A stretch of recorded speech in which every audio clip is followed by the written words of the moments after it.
Welcome to the Transportation Sales Tax Program, or RoadWise. For those of you who have been with us for a long time, I'm Cheryl Harleston.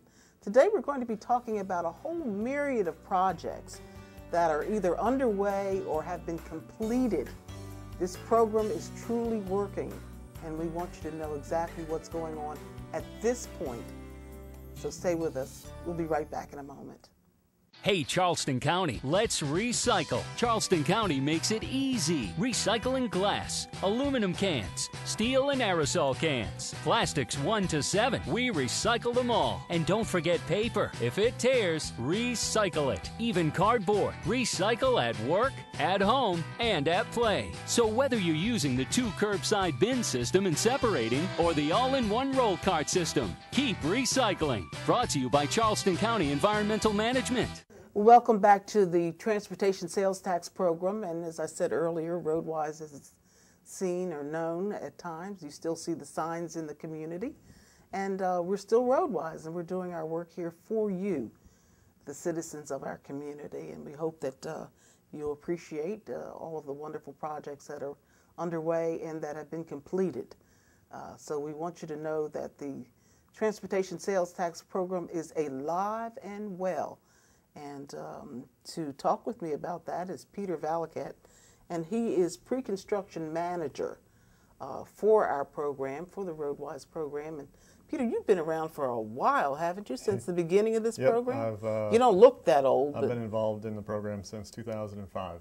Is that right? Mm-hmm. Well, when did the program get started? The first or second or third referendum? Well, I'm not sure. Voters approved the transportation sales tax in November of 2004.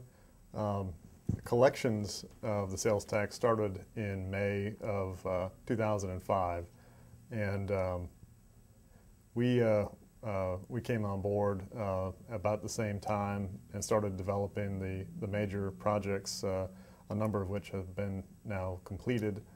There was a second referendum in 2006 which authorized Charleston County to issue further bonds that allowed a number of other major transportation projects to be added to the program. What was the value in bonding projects? The first referendum back in 2004, and stretching my memory here, but I think it was around $90 million back then. The second referendum in 2006 was, I believe, $205 million in bond issuance approval. So that constitutes really the major transportation projects under the sales tax program. Beyond the bond-funded projects, Charleston County also has a pay-as-you-go program for smaller, what they term annual allocation projects that receive also $10.5 million per year that fund smaller intersections or drainage or local road paving projects and resurfacing projects, and a whole large group of smaller transportation type infrastructure. Let me go back to the bonding again. Are we talking about government bonds that have been put out there? And they have been literally bought, or how does that work? Well, my background is as an engineer, so some of the financial issues are not really my purview. But what it does is the county is able to issue long-term bonds that basically allow the county to get access to the funding up front, so that the major transportation projects can be accomplished without having to wait for the funding to be collected, which could have taken quite a long time. So the major bond-funded projects are, the Johnny Dodds Boulevard and the Bees Ferry Road and Palmetto Commerce Parkway that are now complete as a result of the voters being able to authorize Charleston County to do that. One of the things that I think, along with what you're saying, that I think is really terrific, and that is that the county went ahead and got the money up front because through bonding. And because the economy was up and down and no telling how much these projects would have been costing at this point. But I would imagine that we were able to pay a little bit less, hopefully, because we bonded and spent the money at that point. Yeah, you get ahead of the curve from construction inflation, so you can build it much cheaper at today's dollars than you would have been able to if you had to wait several years before you accumulated enough funds to build the project. So, and interest rates right now are extremely low, and so you really are able to get ahead of the curve and accomplish more than you otherwise would have been able to. Approximately how many projects have been completed at this point? Well, the major bond projects, 6 projects have been completed. Another project, Johnny Dodds Boulevard, is substantially complete with only minor work still remaining, and they expect to be 100% complete in the next month or so. Another project, Bees Ferry Road, is under construction. That was also one of the major bond-funded projects. So a substantial portion of the major program is complete today. Beyond that, there's been, I think, around 300 or so annual allocation projects that have been also completed, and those are resurfacing, local paving, sidewalks, intersections. Little drainage in there occasionally. Yep. And so as far as the program being successful at this point, it sounds like is it moving on course or on schedule as one would have thought it would years ago when we started it? I think so, especially when you look at a number of those projects which have already been completed, like Palmetto Commerce Parkway or some of those others. A lot of projects were completed back in 2011 or around that time, and some of those projects weren't authorized by voters until November of 2006, and when those were approved, they really were starting from ground zero, and so there was a lot of engineering that had to be done. We held a number of public meetings. There was depending on the project, complicated permitting issues that had to be worked through, and so it takes quite a long time from the time that a project is authorized to the time you're actually starting construction. That's exactly what I wanted you to lead me into, and I'm glad you did. I don't think the average person in the public realizes what one goes through or what the organization goes through initially to get a project underway, especially one of those large bonded projects. And I consider large and bonded kind of the same or synonymous. I guess that I'm right on that.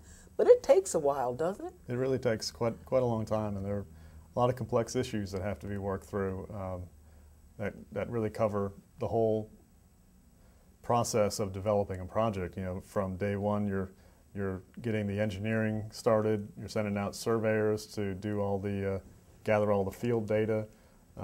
You're holding public meetings to get input on the design that you're developing.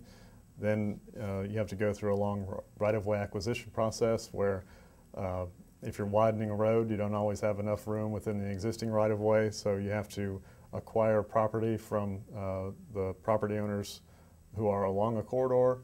And in some cases, for a project like Johnny Dodds, there's well over 100 individual property owners involved. And beyond that, then you're still going through permitting for wetland issues or stormwater permitting. Those kinds of things have to all be done before you can start construction.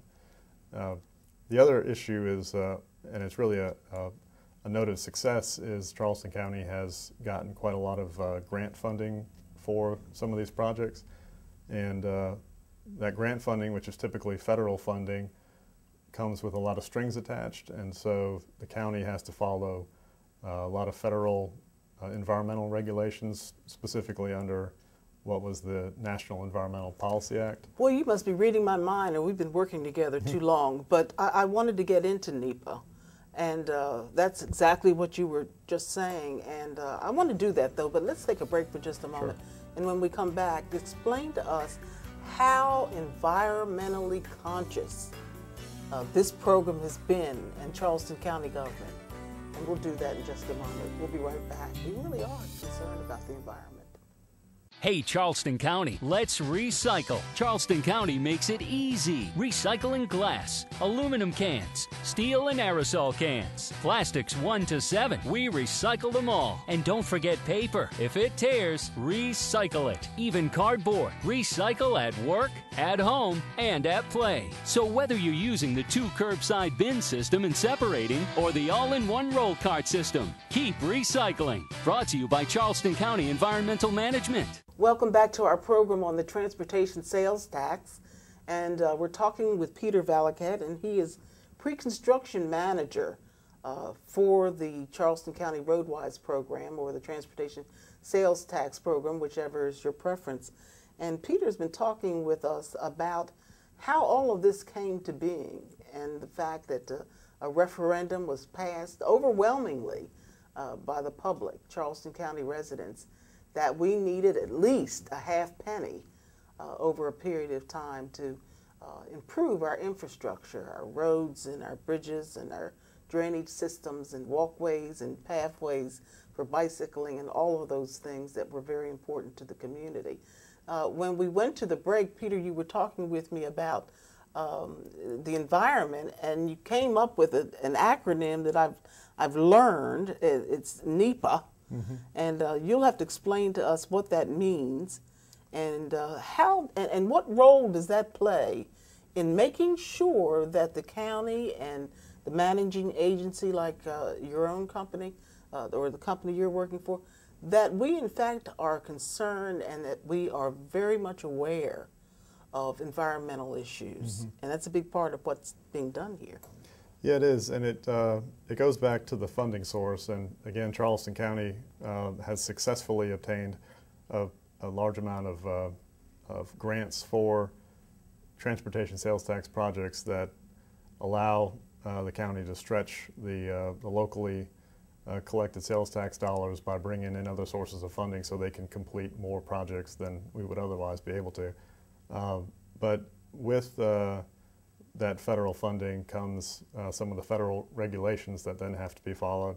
Specifically, the one you mentioned was the National Environmental Policy Act, which I believe was passed by Congress in 1969. And what that did was, and the regulations that came out of it were to require agencies to go through an environmental review when designing a project. And it includes, when you're doing an environmental review, you have to consider all reasonable alternatives to what design you might have, mm-hmm. so that you can select the alternative which has the least environmentally impacting alternative that addresses the project or the problem that you're trying to solve. If you're trying to address congestion on a particular road, you're required under NEPA to select the least environmentally damaging design that meets your purpose and need. If, for an example, you have to, the design says we just can't move any further away from a rice plantation, and I want to talk about that because that's one of the areas that we received an award for, and we're going to talk about awards that have been given to Charleston County because of the work that they've been doing here. But if you just can't stay out of, you need the land that's mm-hmm. near, let's say an old cemetery or historic, I should say, cemetery or other historic property. How do you compensate for that, or what is required of you to compensate for that? Well, the process that you go through in selecting the design is to first try to avoid that historic resource or wetland or whatever it might be. Your first step is to try to avoid it completely. And if you determine that you cannot completely avoid it, then you try to minimize the impacts. And there's certain things you can do, like for a wetland, you can perhaps bridge over the wetland instead of filling it in. Those kinds of things can be considered in the design. And when you have minimized the impacts as much as you can, you have to mitigate for what impacts are left. And mitigation can take a lot of different forms depending on the type of resource that you're impacting, if it's a historical resource or if it's wetlands or what have you. The mitigation is typically agreed upon with whatever regulatory agency has jurisdiction over that particular resource. Okay. If it's a historic resource, cultural resource, then it typically would fall under the State Historic Preservation Office. If it's a wetland, especially if it's a wetland that's considered jurisdictional for the U.S. Army Corps of Engineers, you have to agree upon the mitigation with that agency. And it can take a lot of different forms, but it follows that standard process. And mitigation can take a lot of forms too. I know that with the Palmetto Commerce Parkway project, there was mitigation, and it ended up in the county getting an award or two. It was I think, an opportunity to really go above and beyond what was the minimum required by the resource agencies. That really was an opportunity for the county to make really highlight that feature that not a lot of people knew about. And the case you're talking about is the Palmetto Commerce Parkway alignment of the road crossed the remains of historic inland rice fields from Windsor Hill and Woodlands Plantation. And the rice fields were discovered when the archaeologists went out to do a cultural resource survey, and they came upon the remains of channels and other water control features that were used to control the flow of water in the rice fields in that area. And so we embarked on a permitting process through the U.S. Army Corps of Engineers that brought in the State Historic Preservation Office to determine what would be the appropriate mitigation for the unavoidable impacts to those resources. And what we did was developed a memorandum of agreement with SHPO that outlined exactly what we were going to do. It included installing a historic marker, doing further context studies, holding a lecture series, and of course it turned into the opportunity to hold the traveling trunk program, which made it as an educational experience for local school districts to use when educating children about rice production in colonial times. And we took advantage of every single thing we could think of to make sure that that mitigation was a successful one. And the public, I think, has gone along with us on that, because it became not only a wonderful project. Palmetto Commerce Parkway is a wonderful project, part 1 and 2, but it also became an educational tool. Yep. And I think that that was important, and it remains important to the community. And so those are the kinds of things that we're doing. We're not just putting down the concrete and or the asphalt or what have you, but we're also sensitive to, and not just because the government requires it, because I believe that the County of Charleston and, of course, the organization responsible for managing this program are concerned about and want the public to realize that we're doing everything that we can to maintain a good rapport with the public of this community and to build those roads and bridges without much interruption to the community. We're going to finish our discussion in just a moment, so again, don't go away. Hey, Charleston County, let's recycle. Charleston County makes it easy. Recycling glass, aluminum cans, steel and aerosol cans, plastics 1 to 7. We recycle them all. And don't forget paper. If it tears, recycle it. Even cardboard. Recycle at work, at home, and at play. So whether you're using the 2 curbside bin system and separating, or the all-in-one roll cart system,